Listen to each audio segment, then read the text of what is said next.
Hello, everyone. Welcome to today's inspiring session of Modelist Talks. I'm Kiani, your host, and I'm so excited to have you join us today.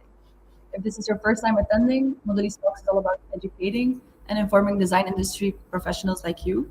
We explore the latest insights, trends, and innovations to help you elevate your projects and expand your expertise. And all of this during your lunch breaks. Today, we're diving into the fundamentals of lighting in design, a topic that's essential to creating functional and also emotionally impactful spaces. To guide us, we're honored to have Grisel Herrera with us. Grisel is a co-founder of Light and Me and an award-winning lighting designer whose projects have gained international acclaim. In today's session, Grisel will share her expertise on how different lighting solutions can influence the functionality, but also the mood of a space, offering practical advice and inspiration for your own designs. So let's get started. Grisel, the stage is yours. Yeah. Thank you so much, everyone, for being here. I will start sharing my screen. So please just a second. And here we are. Okay. So we have here first of all, I'm thrilled to be here talking about this topic with you about lighting design. That is a topic that is sometimes underestimated and regarding to all that is talk that is related to the design in architecture and interior design.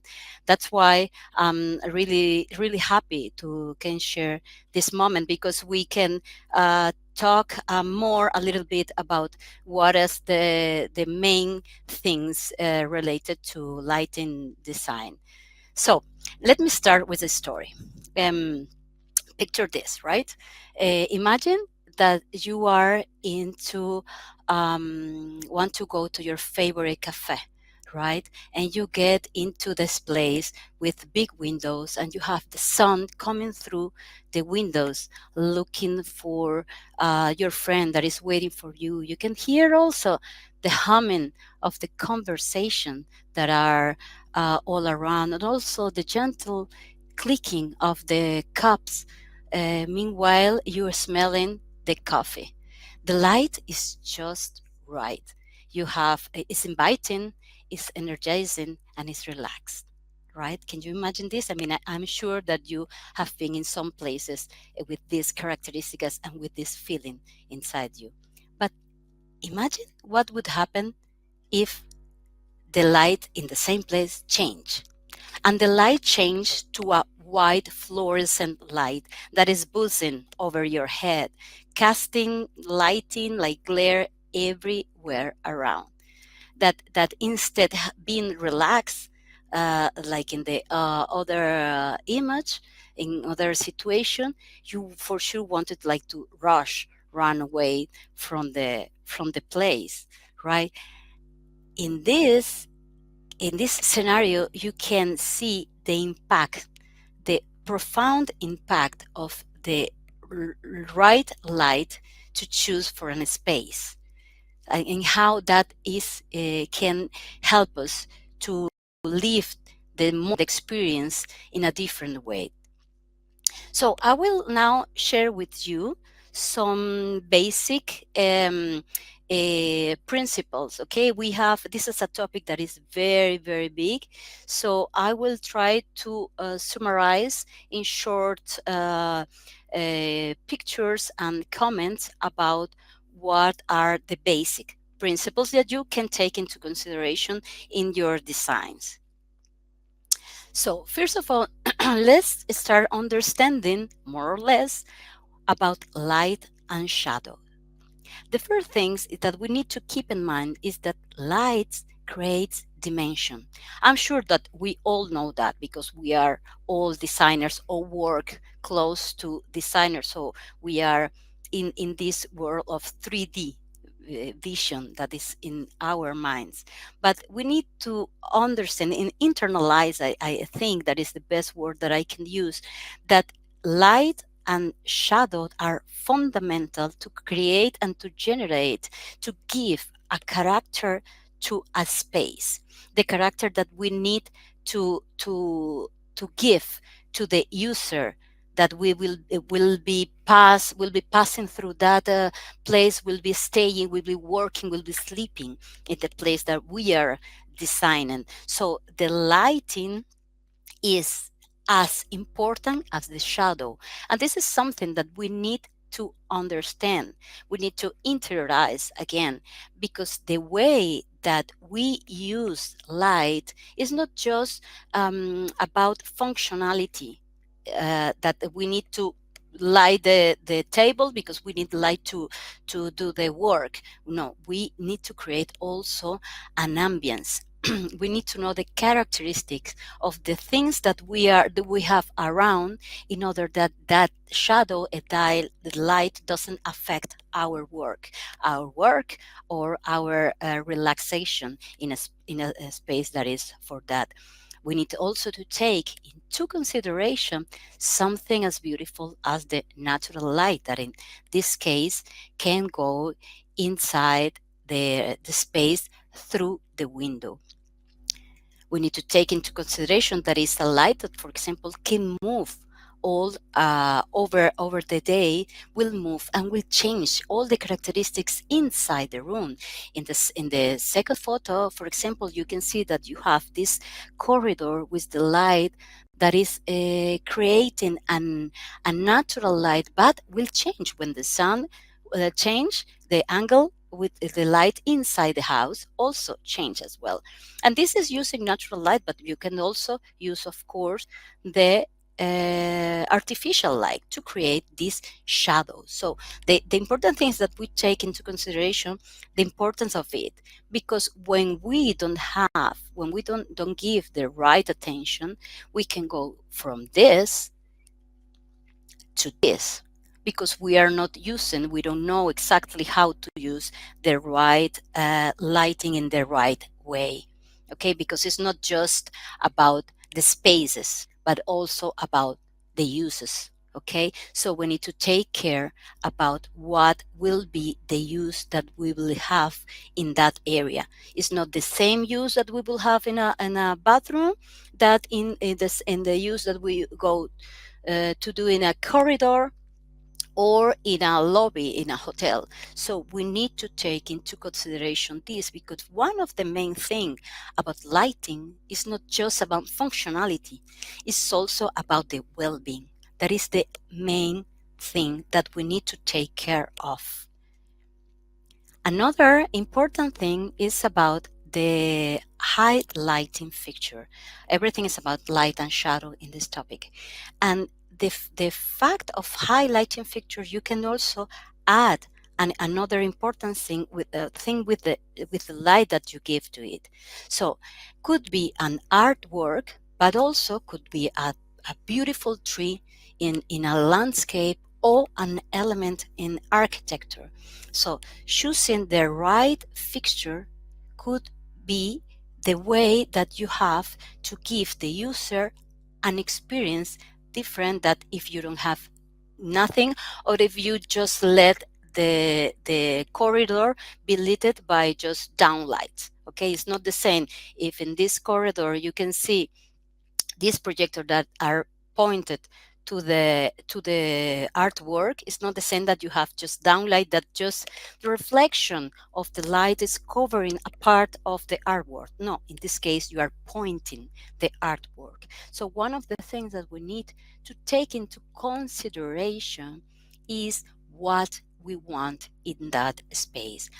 What is the important that we want to give to that artwork, or to that tree, or to that fountain? So what is the objective? Not just it's just illuminating the corridor, okay, but it's also, look, this my client wants to lead this amazing sculptor. What can we do with that? Let's give our client that. So that is one of the things that we need to take into consideration. Another important thing is achieving the balance and harmony. And the main thing that we can take into consideration is layered lighting. The layered lighting is when you just don't use one lighting fixture to light the one single space.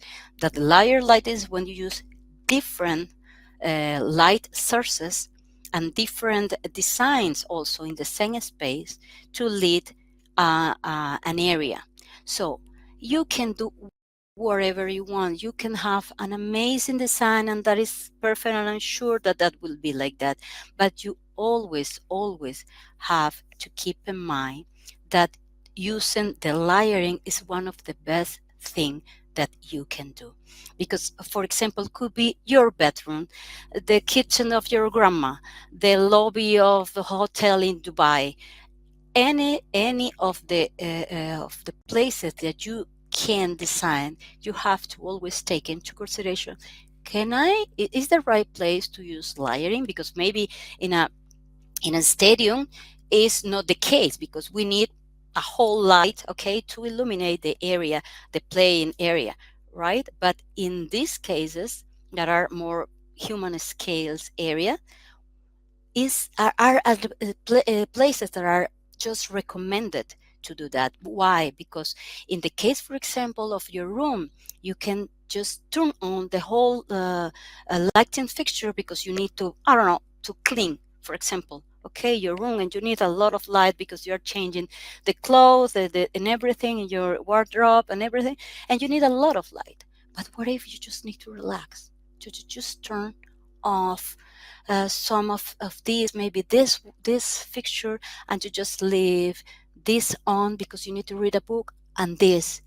And why this? Because this create a contrast, okay? And that is another important thing about shadows, okay? Coming back to the previous topic. So if you have lighting next to your bed, just to have a book and read a little, but turn it on also this one, so you will have that contrast, and you won't have this dark space in front of you, right? It's not like more comfortable like that. Also in the kitchen you can have this space. I mean, you have general lighting, you have the light that is pointing over the table, but also you have the light under the cabinet. Why? Because we want to chop vegetables, we don't want to chop our fingers, right? So we need to focus the light on that surface. And it's important to understand that about shadows and light, that shadows can give, can bring a surface alive as well, because the shadows give deepness and also textures. So you can play with that, maybe with a wall like you have here in this hotel lobby. You want to bring that wall alive, use light and use the contrast of shadows, because without that, that wall can have life, right? So the other thing that we need to understand a little bit is about the magic world of light sources. We have many of it. I mean, I won't mention everything, also because, I mean, we don't have too much time to do it, but I will do the basic one. I mean, let's say the latest one, okay? Because just to have a basic knowledge about it. The first one is the incandescent bulbs that we, of course, all know, I'm sure about it, that have been like stapling lighting for over a century, known for the warm glow and excellent color rendering. The thing about this is like they are not efficient. Why? Because they have, even though if they have a very good resolution, I mean, when you have an apple in your hand, you can see it really red, okay, almost like we are outside, okay, with the sunlight. But the thing is that when you use this kind of bulbs, you just have 10% of the energy consumption transforming into lighting, just 10%. The other 90% is just heat. So as you can see, it's not efficient at all, and of course it's not sustainable in the time, because another thing that have is that the life span of this is very short. So even though if you can have a nice light color light of with the incandescent bulb, you don't have a good source, because you need to change every now and then, and you spend a lot of money paying electricity, but you just have a few percentage of lighting. So the incandescent bulb is always have been always a good choice for scenarios like this, because it looks like very vintage, and it's very famous about that. That's why also in LED, that we will talk um, in a few minutes, now they have like models simulating this lighting fixture that is so famous in the world. But in many places like Europe, it has been banned because of the lack of sustainability in time. So in Europe, I'm sure many of you are in this side of the world, so for sure you will know that this is like that.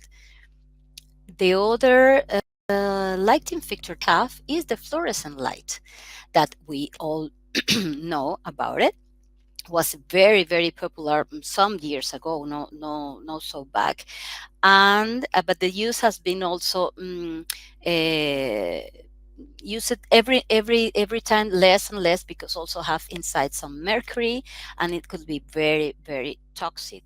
But not just about the toxic that can have inside, but also about the uses can have. I mean, they also the color rendering is not so good.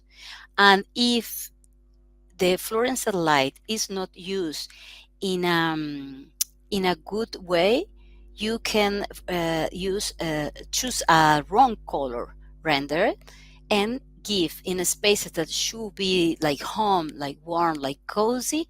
If you don't use the fluorescent light well, you can be like very could be very harsh lighting, very difficult to be in a place where the lighting fixture is so white, because that is one of the main, let's say, common mistake in the lighting with the fluorescent light, that the people, okay, I will save money and I will buy a lighting fixture like this one to replace the incandescent bulb, but at the end they doesn't know how to choose well the lighting color.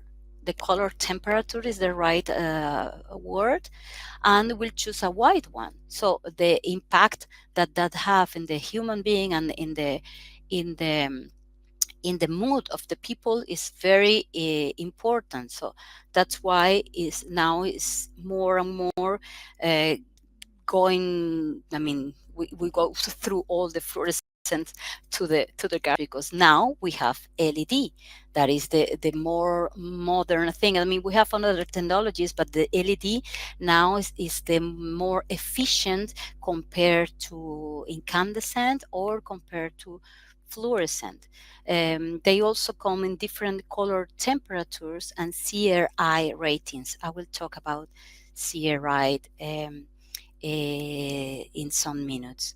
So the thing about CRI ratings that we will mention before afterwards is something that we need to take into consideration a lot. I will talk to you about that later.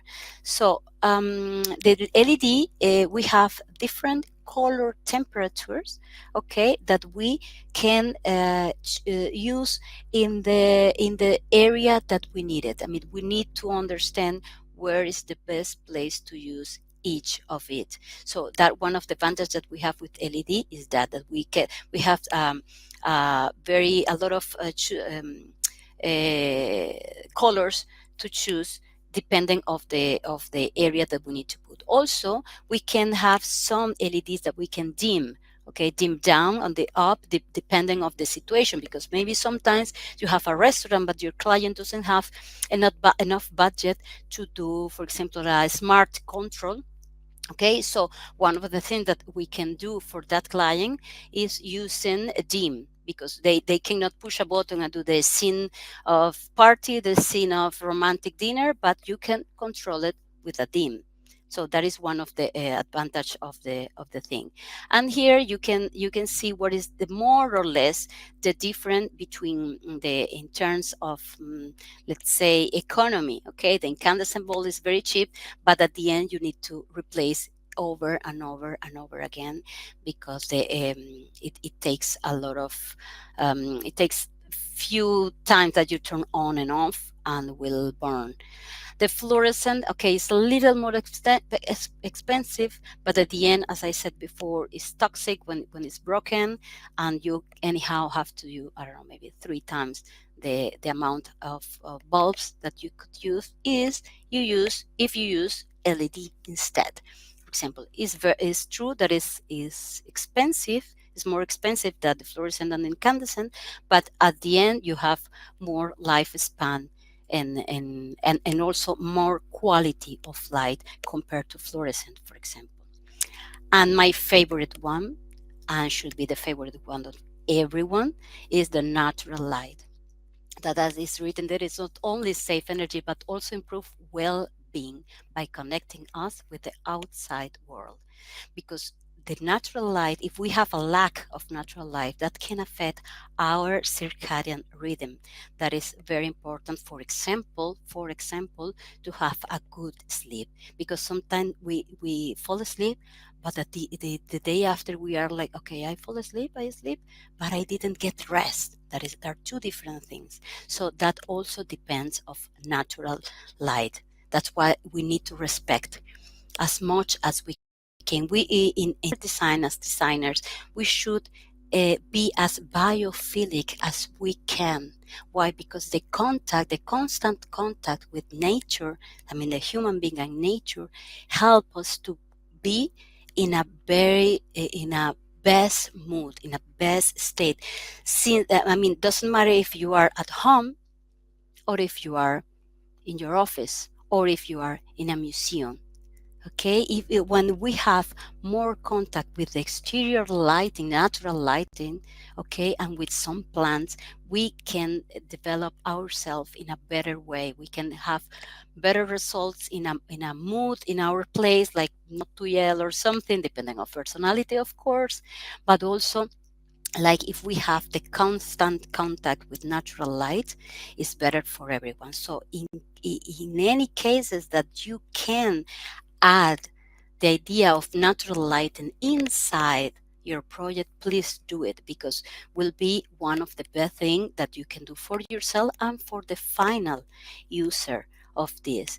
So if you can do this kind of opening in the ceiling of these very tall walls, it will be something like great for the final user to have a cozy place. Something that is important to understand is that when you design with natural light, when you take into consideration the natural light, you also have to think about, for example, if there's lighting that are coming through this window or through this window, okay, that maybe in winter will hit us because okay, it's cold and the sun is good that the sun is here, but maybe in summer this will be very, very hot. And we don't want that. We don't want that for us, and we don't want that for the final user. Something that we can think is incorporating like some artificial blends or something to help to control, okay, the light, the natural light, but not to avoid the natural light, but to control the use of it, because the use of natural light in the well-being is one of the best things that we can do. Now we are going to get in the magic of CRI and color temperature that I mentioned before.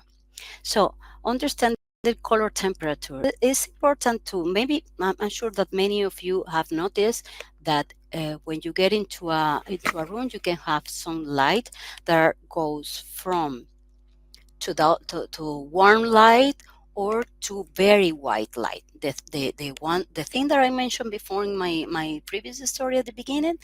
Okay, that is important to understand that the color temperature is measured in kelvins that are going from warm, that is more or less the typical is 2007, till cool, that is more or less typically 5,000, 4,000, depending of the uses. So that is how you can measure the color temperature, and you can use it dependent on the place. So let's say that I would like to say that this is the sweet spot. The sweet spot, because it's from 2007, 2005 till 3000. Okay, is the color temperature that we call it warm. Okay, and we can use it normally, for example, at home or a hotel lobby. Okay, and places that we would like to be calm and be relaxed. Then you have for 3000 till 4000, 5000. After this, people, let's say you are not allowed you are not allowed to use this kind of lighting color temperature, please, because it's a very, very bluish color temperature and create a lot of alert and impact on our mood. And we need to take care also about the fact that not in every place we need to follow what internet says, for example, because internet says that in the offices we should put 4000K. 4000K is a whitish, okay, between white and warm, but it's more white than warm. But why we said that? Because the 4000K keep us in alert. So if we are alert, we are working. Okay, we don't feel like getting rest, because the white is similar to the sunlight. That's why, so our brain thinks is daytime, so I don't need to sleep, so I need to produce, so I need to work. That's why actually McDonald's, for example, no publicity here, but it's not a good example, have this white light because they need that the people sit down, eat, and leave. Okay, instead a restaurant, a trattoria, Italian trattoria, you can have for sure warm light because they need you to stay and ask another bottle of wine. Okay, so these are the things that we can see the difference.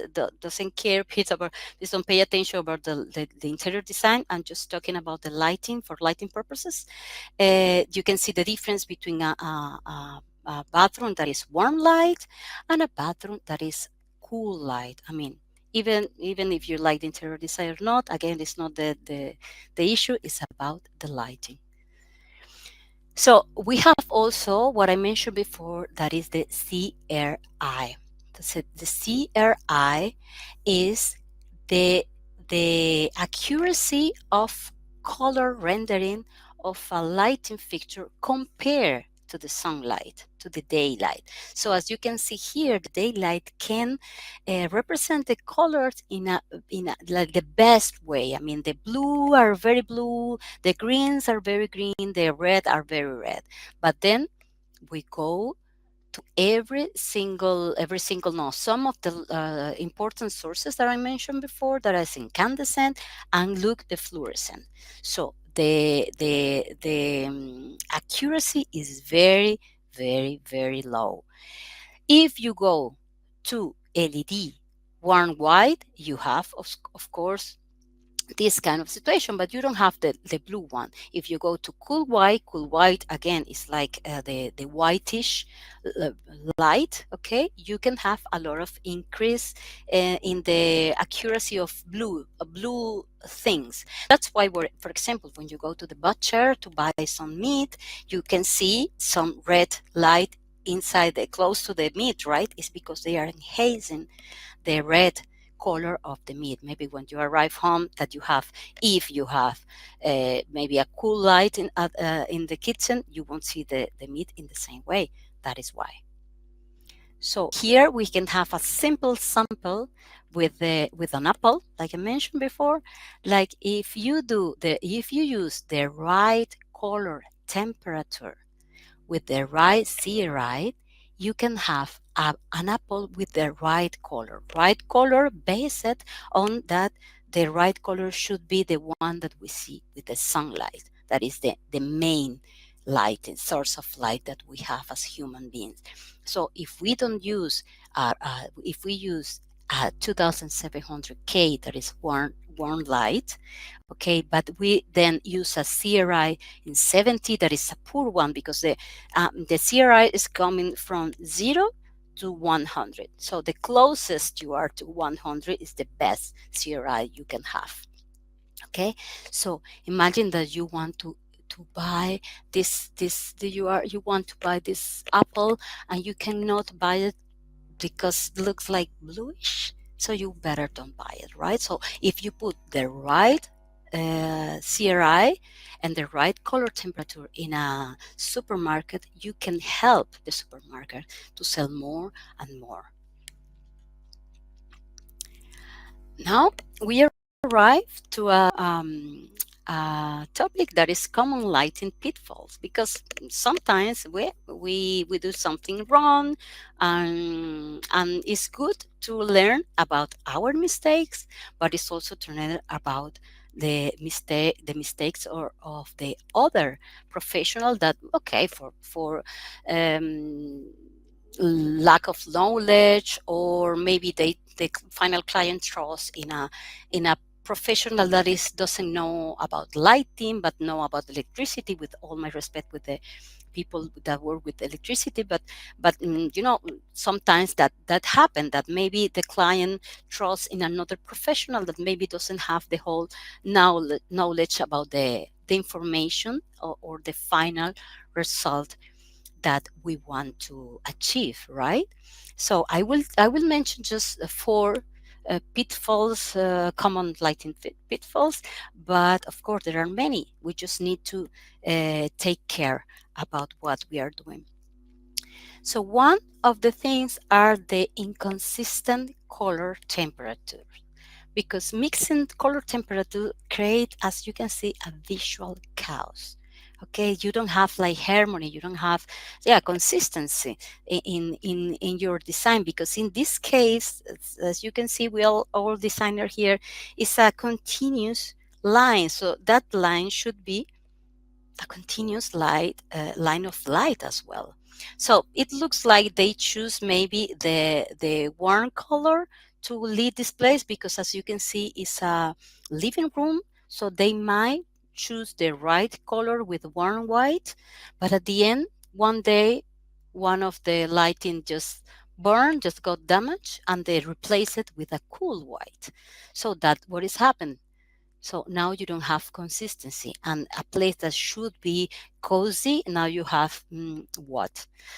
And imagine that you are. Can you imagine that you are there sitting and looking on the ceiling and see this thing like? No. That is why we need to pay attention also to that. To not just do the right lighting design and pay attention of that, but also to understand, to give the understanding to the client that they need to follow this final maintenance thing about what is the right color when the maintenance have to arrive to the place, right? But also you can also see here that you have some spaces between lighting fixture.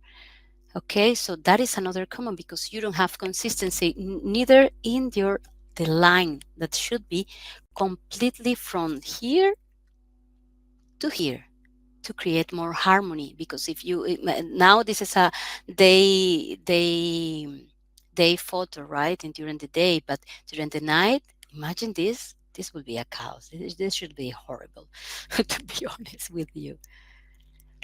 Another common mistake is overlooking layered lighting, what I mentioned before, right? I mean, one of the things that is very common, a mistake, is to use just one source of light. In this case, I mean, I don't have the photo of the source of light, but you can see that is coming from the ceiling, and I just pointing this. We don't even have like lighting fixtures on the table.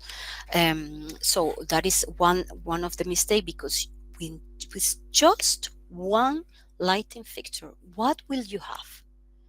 How is your the space that you are in with just one lighting fixture coming through the ceiling? It's just a flat space. You have many shadows, but in this case, the shadows are what? Are just angles, very dark, very dark angles, that you don't see what is there, what is inside. You don't even you cannot even read a book. So there is one of the things that you can use, for example, in this room.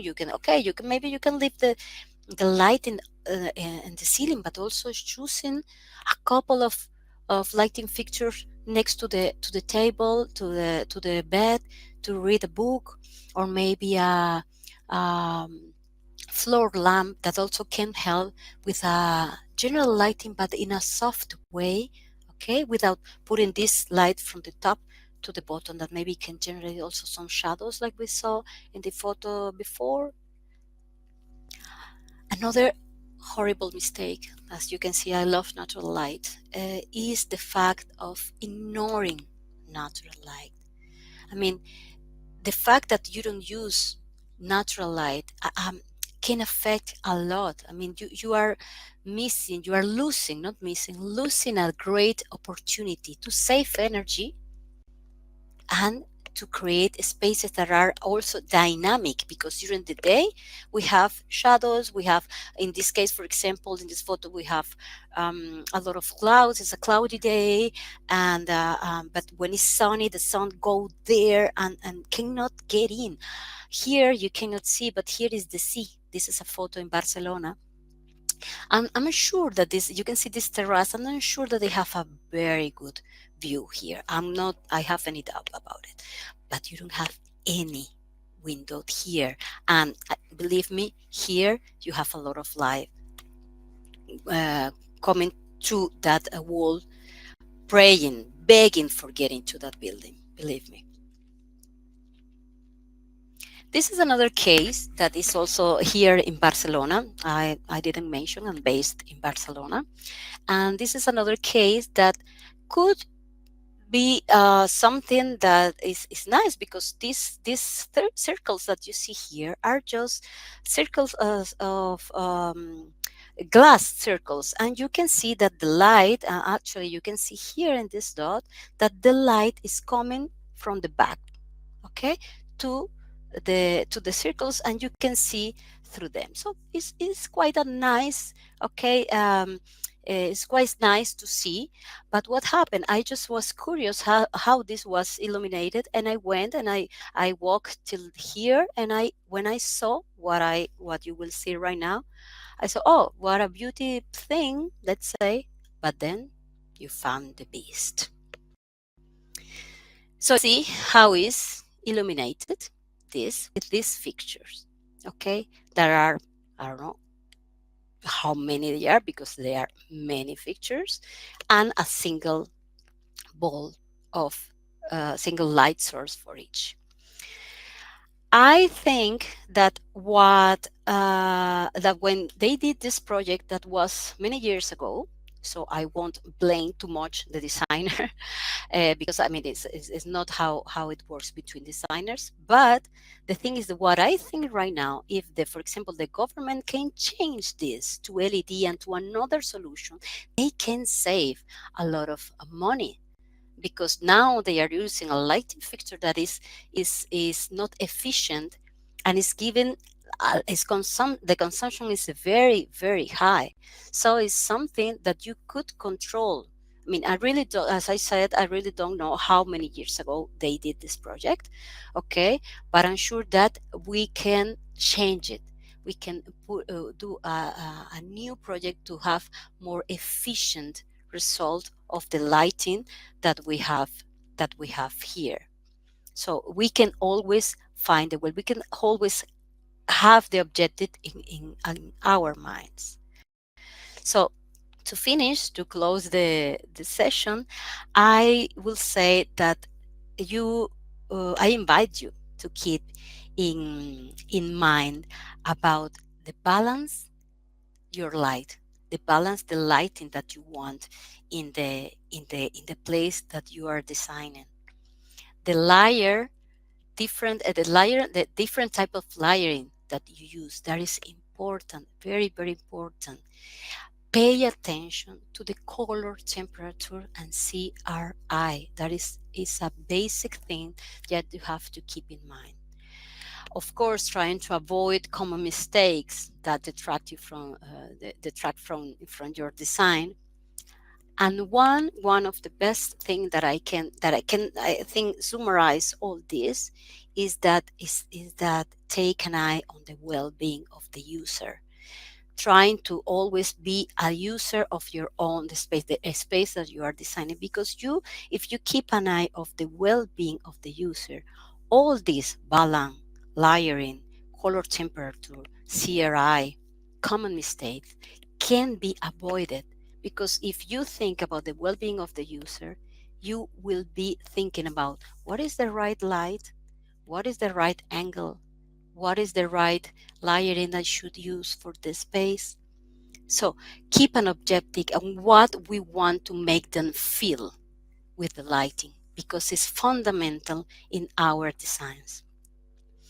I'm curious to hear what this sparks to you, and please let me know if you have any comment, any doubt, and I will be more than happy to your questions.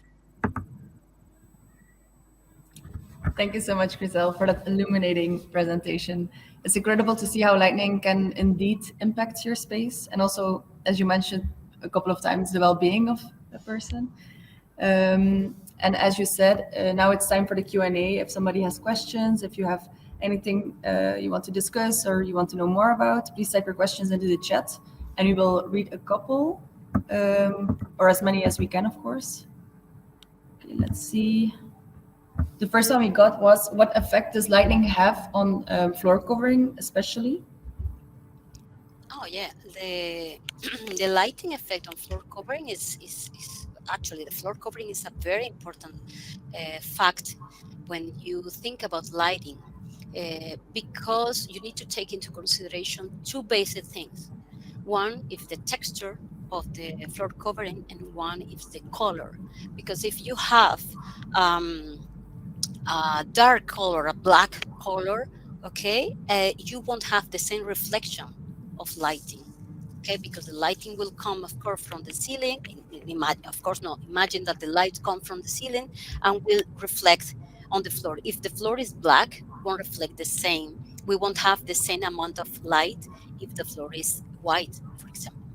And also the texture, because if the floor is black, but also the texture is rough, the lighting will be reflecting less, because maybe if the flooring is black but shiny, will reflect a little bit more. If it's black but rough, will reflect less. So if we have a floor that is with a light color, it's much better for reflecting purposes. Okay, it doesn't mean that have to be a bad a dark color is a bad choose of choosing color. It's just dependent of what you want to achieve. So take into consideration a clear light color will reflect more lighting, so you will need maybe one lighting fixture less. That a dark color flooring. Okay, that makes sense indeed. We also have a question. Is there a formula to layering the light in relation to the human height? In relation to the human height, I think you need to take into consideration what is the use for, because the human height, you're talking about the how tall is the person, or if the person is sitting or not. Because for example, if you are sitting in a coach, okay, you have a certain height, so you need to take into consideration. I mean, if you want to read a book in your coach, right? Sitting on your coach. So if you're sitting, you need to take into consideration what is the right height. If the user have different heights, you can also use a floor lamp. Like you can, I don't know if you can see my lamp, you can move, no, that Yeah. that is comfortable for that. So I think that you can also do that. Also, one of the things that you can take into consideration in layering, for example, in a room, it's that sometimes some designers put some hanging lamps next to the bed, but illuminating just the table. So you need to take into consideration the height that you will put that, because if just illuminated the table looks nice, but you can't read. So you need or to put this lighting up, or you need to put an additional lighting for reading if you read. Okay, yeah, makes sense. What would you do if you had layered warm lights indoor, but plenty of natural light coming from large windows, if you have the combination? I don't understand again, sorry. So what would you do if you have in the inside of your space layered warm light, Uh-huh. but you also have like the higher windows with a lot of natural light coming in, because that's a contrast in color tones, warm tones. Yeah, yeah, it's contrasting, but is also relaxing at the same time. As I said, the fact that the natural light is coming to a room is one of the best thing. I will need to thank the universe for that, that we can have in life, seriously, because of the circadian rhythm. But again, if the lighting is too much, I don't know if Marta, you want to maybe say that the construct about the there is too much lighting, you can control that with curtains, like very simple curtains that you can control. Maybe not the blind ones that you don't have any light coming in, not that one, but maybe just a simple one like fabric or something very very very soft that you can control. I mean, you can control that amount of light that you have into the room. Yes. Like the sheer curtains, for example. You can choose the thickness of your material and then less light will come. Yeah. Exactly. Exactly. Something like very simple, depending of the design, of course, because if it's I don't know, if an office, maybe you don't have that kind of curtain, so you have another one. So, but yeah, Yeah. don't cover. I mean, use the natural light. Use it. Mm. You're welcome, Marta. Use it. Really, don't blind the natural light. Use it as your best friend in your designs. Yes. And then one last question before we will wrap up. How does the interplay of lighting and flooring contribute to creating zones or transitions in open plan spaces? Do you have any examples or of how you can combine lighting as well as flooring, for example, carpet, to create zones? Do you have anything coming in mind? The one of the things that you can combine between that two things are, for example, if you have a good flooring design, I mean a good shape, you can combine the lighting that you are using, for example, the spotlight, to enhance that area. So I don't know, maybe you have a flooring that is for any reason is a circle with the different colors. Okay, maybe we can put a spotlight with an angle that you can enhance that flooring, because in that place something is happening.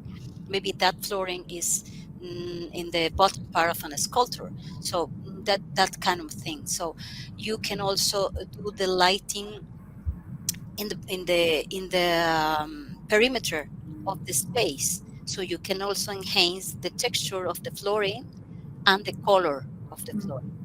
You can also enhance also the perimeter of a corridor, okay, to guide the people through the path that we want to.